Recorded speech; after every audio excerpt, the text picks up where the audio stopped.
Alright guys, so today I'm working on my Durango. Durango's not really my first choice. I prefer a Dakota. I like the Dakota's a lot better, but this one has it's pushing 400,000 miles and the value is just not there. So I'm kind of just stuck with it. I can't really sell it, can't do nothing with it. So because of that, I've decided to modify it a little bit. It's going from a 4x4 to a 2x4. Pretty much decided that I'm not going to tow with it anymore. So the rear sway bar has gone out. And I've already tested that out on the freeway, and it cruises much smoother. So now the next thing, okay, I've already taken the axles out because I don't want to pay for all that extra gas. And once I did that, it just drove so much better. Like I said, towing with this thing, I'll just end up breaking it, then I'll have to fix it. So I live right next to a U-Haul, so if I need to tow something, I can just get a truck. So this axle is going to come out, save some weight, and just get it out of the way. I'm kind of happy about that because it'll open up my pan for easy access if I need it. Okay, as you can see, I got it out. It was no big deal at all. So next, I can't do it right now, but all this bracketry and stuff like that is going to come out.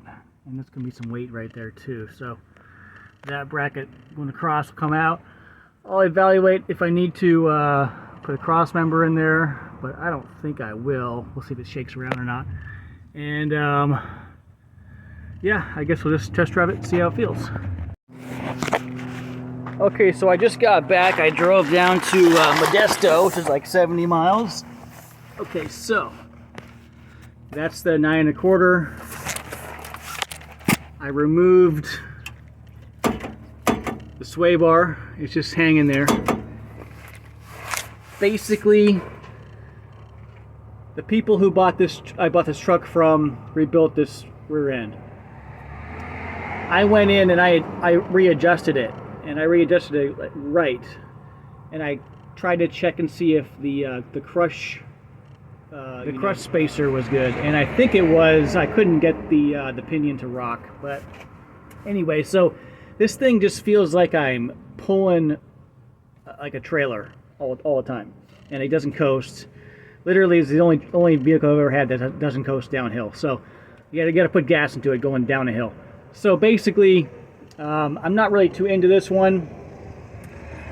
What's going on here is I could definitely fix it, and when I do that, I want gas mileage out of this thing, so I could put some higher gears in. It's got 3.92 right now, so I could put some higher gears in. But you know what? These things are everywhere, so I went and bought another one. Okay, so for $100, I got this one here. It's going to go right in. It's an 8 1/4, which you know. It's going to give me a better gas mileage right there because it's a smaller transmission, or it's a smaller rear end with the pinion closer to the center. And I kind of lucked out on this one. I didn't know, it was kind of a crapshoot when I went to get it, but spinning this, found out that it's a posi. I had the impression that it was just going to be an open rear end, which is actually what I wanted. But it's a posi, and it has, sure grip. And it has 3.5 gears. So either way it's going in. I think that the gas mileage I'm losing is mostly from the rear end being out of adjustment. I probably have that pinion wobbling around and it's pulling into the gears, lagging, dragging me down. So either way, this is going to be better. And having truck's kind of loud. And having the posi helps me out because, it is fun to go on trails every once in a while or pull a trailer.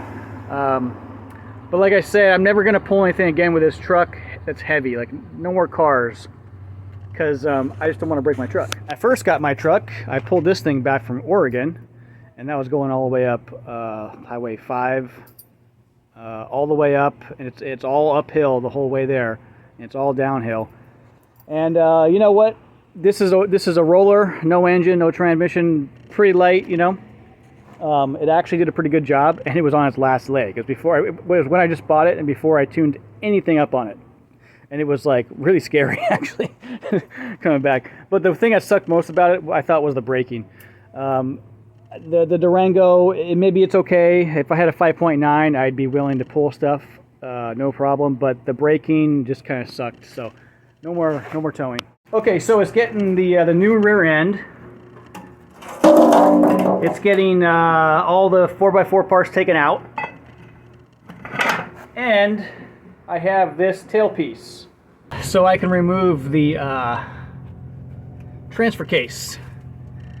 And the only thing that sucks about that is the transfer cases use a really big yoke, so I got to go to the junkyard and get a new drive shaft, or at least well, that one has the other size yoke for the back too. So the tail shaft I have is from a 44 RE that I threw out that was attached to a 3.9. I got a 3.9 for free, so the whole thing was free. So when I scrapped parts on it, I just kept that tail shaft. And it looks to me like that tail shaft has the same size yoke as like a 727. Like I have a big block 727 in there, and they look identical to me. So I'm not worried about going down to a smaller size, because that size is proven to be good. And so it'll have all the stuff taken out of it. 2-wheel drive. Going to go to a smaller gear ratio. Get rid of this. You know, there's a chain that goes. I had one of these one time when I kind of took it apart before I threw it out. It cracked, and the chain is going to be running all the time. So there's definitely parts in there that are moving when you drive. So it's going to save me gas money to get it gone. And you know with the lever you can detach the front drive shaft. You can make it not drive the gears. But the problem is the gear up there is driven by the wheels, because they no longer have wheel locks. So the whole thing is just one big mess, and when it starts going bad, you're just gonna be stuck on the side of the road. One time I went to LA, on the way back the fucking thing cracked, and I was stuck, and I just said, you know what, if I'm not using this 4x4 shit, I don't want it. Our neighbor's dog, it's a puppy. Come here, dog. She'll get real close to us and she'll run around really fast. Come here, come on. Oh, that's a good dog. I give her some biscuits, so she's my friend now. Yeah, come on. Oh, the evolution of the 4x4 is really dismal. I wasn't going to go here for this video, but you know, you used to have a lock right here. So you'd get out and you say, okay, I want 4x4, and you lock it, right? And then people got tired of that because they were already stuck in the mud before they fucking needed to lock it. So they had to go crawl through the water, right, to lock the wheel. And they said, well, screw that. So then they had a good idea of making it electric and putting it up on your dashboard. And all you got to do is roll about a foot, and it'll lock. But then again, if you're stuck in the mud already, there's no power to that wheel, and if you can't move, you need to move about a foot before it clicks in, right? So that wasn't that good. And so then they just went to this system where the wheel is permanently driving your axle. And you know, that axle gets wore out. But what really happens though is the yoke on your drive shaft goes bad. And that is a fucking pain in the ass. Best thing you can do with these vehicles, if you want to use the 4x4, but you don't want to wear it out and get stuck somewhere because you broke something, take that axle, or take that drive line and just remove it. And then when you want to go use it for 4x4 stuff, put it back in. You'll still be driving the differential with your wheel, but you'll save your U-joints. And if you hit a bump or hit a rock and something knocks into your front drive shaft, it's just a matter of time before the yoke goes. And if you don't replace that, it's a matter of time before the transfer case cracks. And I know that I've had 2 vehicles that have done it. One of them I was driving on snow, and I just hit a big snow patch, and that's what did it.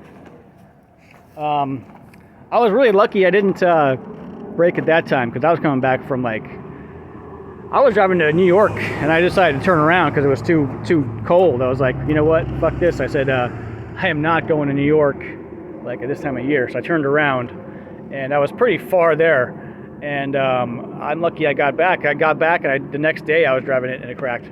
So I'm not a very big fan of 4x4s unless you're going to use them. And also, what's cool about this is since I took the rear sway bar out, I'm come down about 2 inches on the back. So now they look about equal, which I want. I prefer this thing to be kind of low to the ground because 1, gas mileage, and 2, it's just a bad ride. This thing is actually, I don't so much like the Durango.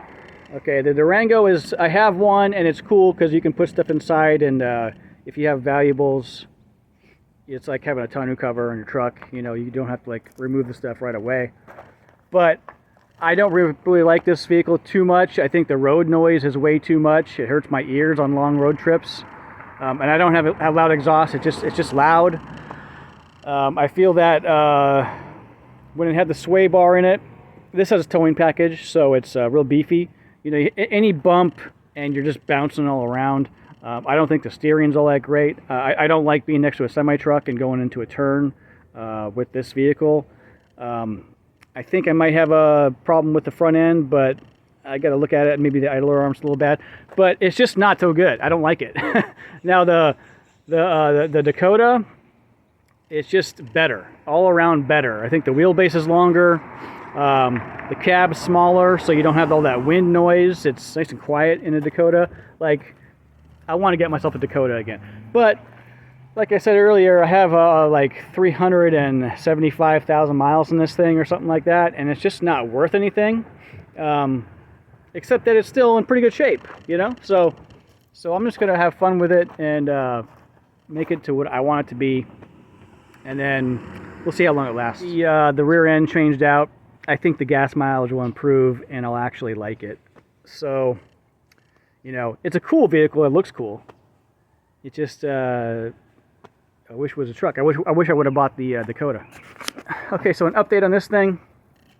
I have some time off of work right now, and I'm basically cleaning up my house.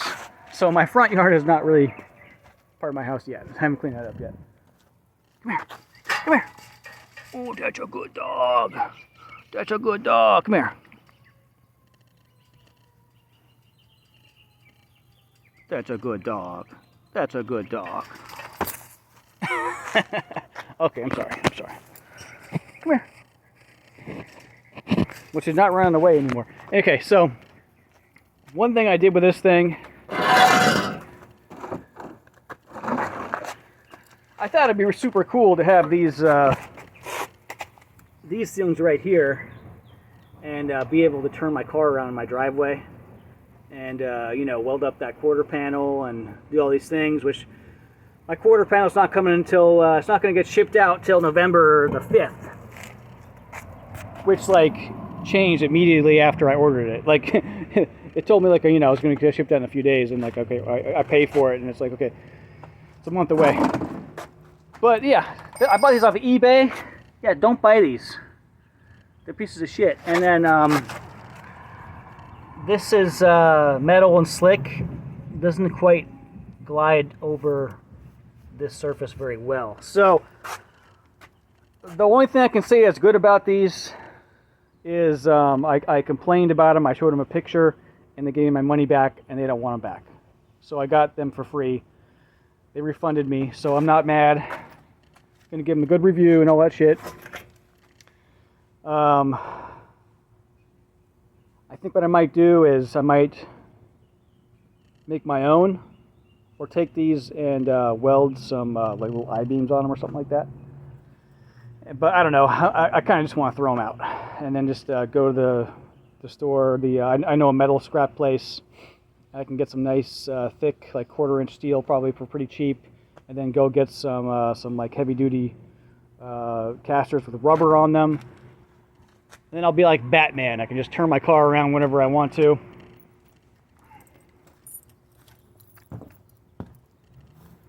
Quarter panel's coming. I haven't really got to it. I got more things to do. I got to clean my garage out. You know, just a bad time for me. So cleaning my garage out and being able to work on things without having to look for a place to work or the tools to work with is the most important thing right now. And I want to put some more lighting in and do some things. As far as the engine goes, what I want to do with the engine is I want to like kind of go the extra mile and get some better parts for it, like some pistons and maybe even like bush the rods for floating pins and stuff like that. But I don't quite have the money. And also I have some old heads here. And with the cam that I want to use, I'd like to take a pair of these old heads and have some valve stems put in, just so I can have longevity. Because you know, you use a worn out head, and it's going to be leaking oil before you know it. And also, when I do this work right here, I get so close to the edge that it'd be smart to replace the valve guide before I really do any of this work, and that way, if I have to replace the valve guide later, I would definitely need to put an insert here, and there would be no surface left to have the valve seat. But you can see that I'm kind of falling victim to buying too many things with not enough time. I got a 413 right there. I got a 318 right there. That one has a forged crank, so I was going to use that forged crank. And then you know, I don't know. That one's already bored 40 over. I got so much stuff everywhere. Picked that transmission up for just a few bucks. Somebody was selling it. I got my 440 over here. I got a couple of forged cranks that I bought. It's just, you know, I'm buying too much stuff and I don't have enough time. So the good news is I think that I can have projects for the next couple of years, and I pretty much don't want to buy anything else. You know, just pay for the projects to move forward. Got my 318 over here, and the bad news is. It's just a cluttered mess, and I'm probably going to end up selling some of it just to keep things going. But I might not post for a little bit. I have to clean things up and just get myself in order. But then after I do that, I should be posting on more of a regular basis and have better content. So that being said. Thank you for watching, and please subscribe, help me out, and have a good day. All right, take it easy.